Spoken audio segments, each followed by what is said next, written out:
BPK.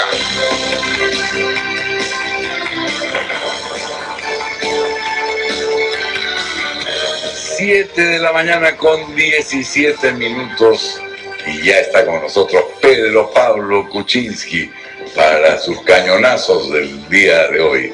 Muy buenos días, Pedro Pablo, bienvenido, felicitaciones, una notable entrevista a doble página en el diario Gestión del día de hoy, donde dices algo que creo que tenemos como sentimiento, como sensación, muchos peruanos, y es que nos estamos perdiendo en debates que no sé si serán estériles, pero que corresponden, como dices en la entrevista, a los tribunales, y que el tema central económico lo estamos dejando de lado.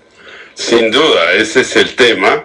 Ahora hay mucha gente que cree que el gobierno tiene la culpa del ralentamiento de la economía y eso tampoco es totalmente cierto. Totalmente es la frase clave. Claro. La palabra clave en la frase.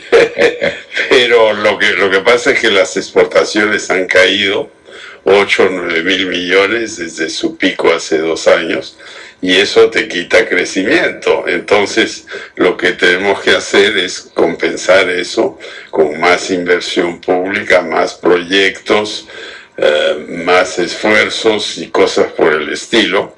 Y eso empezó a pasar hace año y medio, pero luego con los problemas en las regiones se estancó, ¿no? Y por eso estamos a donde estamos. Ahora, ¿qué hacer?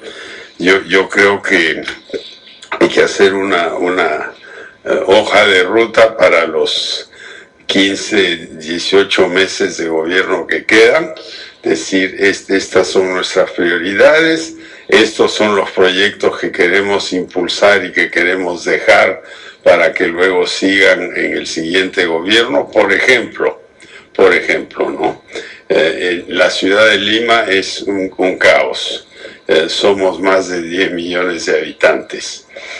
No hay áreas aptas para construir vivienda de clase media y de menores ingresos. Si pusiéramos un tren que va de Huacho hasta Ica, abriríamos todo un nuevo planeamiento territorial, nuevas áreas, facilitaría un desarrollo moderno de la ciudad y generaría un montón de inversión, de trabajo, y sería probablemente rentable además, ¿no? Y el tren se puede hacer una asociación pública-privada, se puede concesionar, pero yo veo, por ejemplo, estuve en Ica hace unos días, y todo el mundo cree, bueno, de Pisco a Ica es a la vuelta de la esquina, un tráfico endemoniado, camiones, era un domingo por la noche, camiones, y luego fui a visitar varias plantas, una de uvas para la China, las uvas esas finas, ¿no? Hay mucha tecnología, pero ¿a dónde tienen que ir esas uvas? Al Callao. Por esa carretera, Oiga, pero cruzar Chincha es una verdadera proeza. ¿Y por qué no se hace el bypass de Chincha? ¿Por qué? Pregunté. Y estuve además con el presidente de la región para hablar del agua potable y del agua de riego. ¿Pero por qué? Porque como no se ha hecho a tiempo, entonces el concesionario, que se llama COVID Perú, dice con mucha razón, creo yo, oye, si yo voy a meter ahora 100, 200, 300 millones más, me tienes que prolongar mi concesión, ¿no? Y el Ministerio de Transporte, Socitrac, en fin, Proinversión, no sé cuál de ellos está envuelto en esto, dice, pero si hago eso, tengo que darle la opción al que salió segundo en la licitación a que pueda retomar el proyecto. Imagínate, es completamente ilógico. Esto fue una licitación que se hizo en el año 2002, ¿no? Entonces estamos atracados en un burocratismo terrible y el tráfico no fluye. Y otro ejemplo, ¿no? Fui a una planta pesquera de consumo humano en Tambo de Mora, una linda planta, la cosa más moderna. Ahí empaquetan pota, que es como un inmenso pulpo, ¿no? Pero esa pota no se pesca ahí, viene de Atico, en Arequipa. Entonces, tienen que ir desde Atico hasta Chincha Baja, que están para poder procesar el producto y llevarlo al Callao. Y si uno va al norte, a la Libertad, Chao, Virú, etcétera, hay un montón de agroindustria, que es una cosa que nos está salvando en este momento, pero todo tiene que ir al Callao. Entonces, si no invertimos en infraestructura, vamos a estar muertos, ¿no?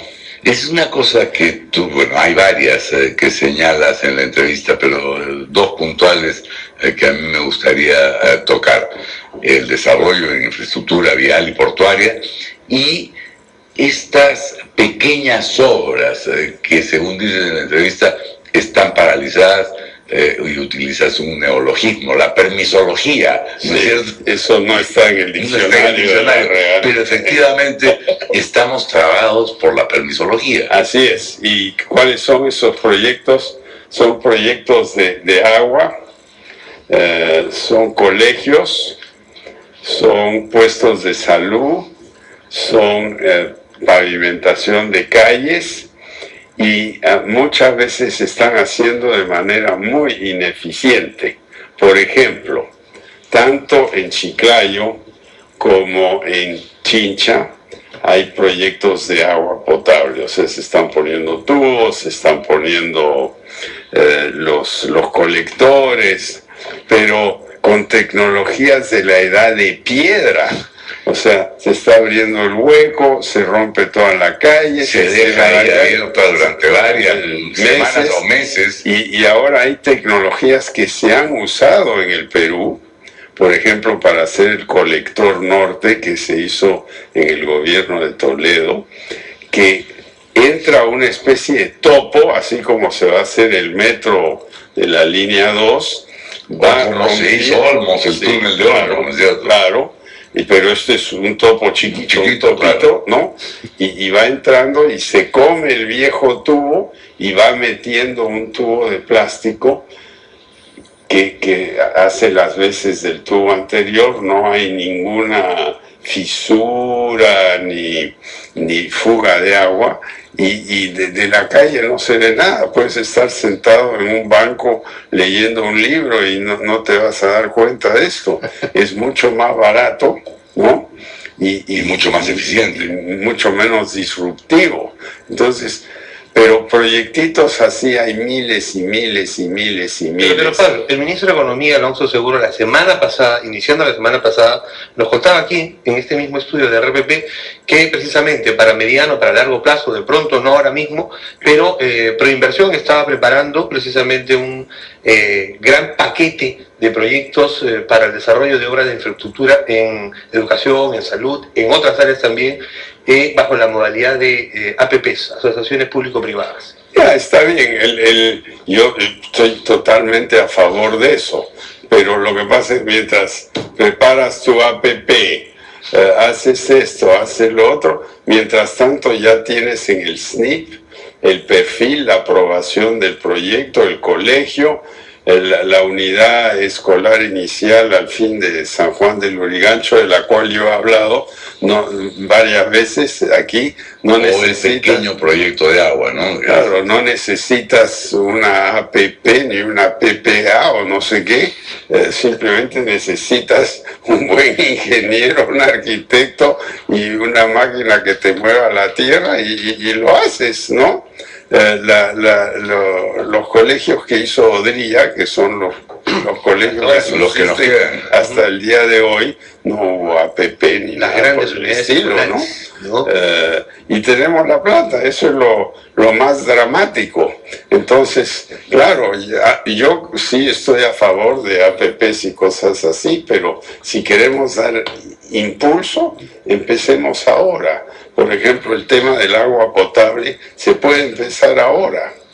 Hay planos para ciudades, pero por ejemplo en Ica, el porcentaje de gente que tiene agua potable y desagüe las 24 horas en su casa es bajo, ¿no? Entonces el presidente de la región pues está... Don Fernando Sillones. Claro, está preocupado, tiene su perfil, su SNP, no sé qué, para poner el agua, pero no para el desagüe. O sea, tú te imaginas un sistema de agua donde no hay desagüe. Para no mencionar el tema de Puno, ¿no? Donde las obras de tratamiento de agua de todas las ciudades, Puno incluida, Juliaca sobre todo, pero todas las que circundan el lago, no tienen plantas de tratamiento de agua. Juliaca tiene casi 500,000 de habitantes y es el Far West, porque hay la mitad no tienen agua en su casa. El miércoles de la próxima semana, Pedro Pablo, la ley Pulpín, del régimen laboral juvenil en el Congreso. ¿Reforma, modificación o derogatoria?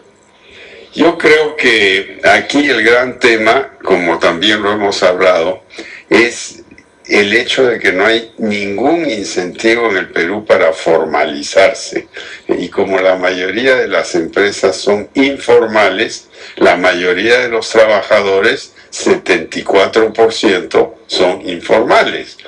Entonces hay que cambiar el régimen. Hay mucha controversia alrededor de esto, porque claro, se crea un carril para los nuevos, otro carril para los que ya estaban, pero hay una cosa que sí podríamos hacer que facilitaría todo esto, que es el seguro de desempleo, que lo venimos hablando desde que yo estaba en el MEF, que costaría 2% de la planilla para todos los nuevos que se inscriban a trabajar y entrarían con su beneficio. Desde el primer día trabajas 6 meses y tienes derecho al seguro de desempleo, como en Estados Unidos. Por alguna razón pierdes tu trabajo, tienes 6 meses de sueldo garantizado ahí a un porcentaje, ¿no? Eso, y el costo 2% de la planilla no es una cosa es imposible. Absolutamente factible, ¿no? Entonces yo diría que por ahí es el tema. Ahora se ha dicho, bueno, ¿se deroga o no se deroga? Bueno, yo diría que hay que empezar de nuevo, y eso implica derogar y proponer otra cosa, ¿no? ¿Y qué cosa es eso? Facilitar que las pequeñas empresas puedan contratar en el mercado de trabajo con los beneficios normales que deberían ser seguro de desempleo, seguro de salud, pero claro, un seguro de salud, no dos, porque muchas empresas tienes esa salud y además te cobran el otro seguro que en las empresas grandes, ¿no? Yo creo que en el Perú tenemos que, este es nuestro gran talón de Aquiles, ¿no? Ahora, hay muchas críticas, dicen, bueno, Pedro Pablo dijo hace 15 años que no sé qué, que las vacaciones. Bueno, en el gabinete se ha discutido todo tipo de propuestas a lo largo de los años, pero somos el país más informal de América, salvo Haití y Honduras, ¿no? Entonces tenemos que cambiar algo. Comentando la entrevista que te hace hoy el diario Gestión, Raúl Vargas decía, tenemos candidato, ya es oficial. Claro, como ustedes se acuestan temprano, no vieron la entrevista con Milagros. Ella decía lo mismo.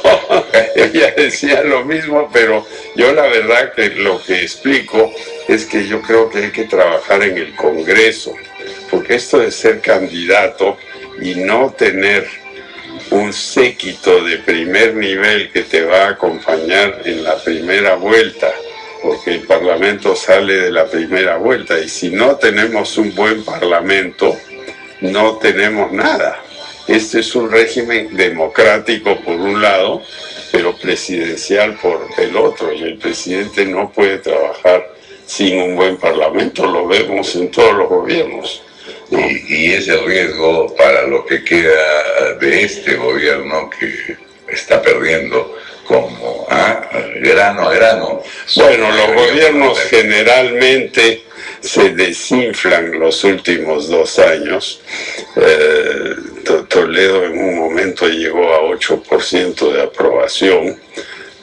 Y después entramos un nuevo gabinete y que empezó a revertirse la situación. Muy bien, don Pedro Pablo.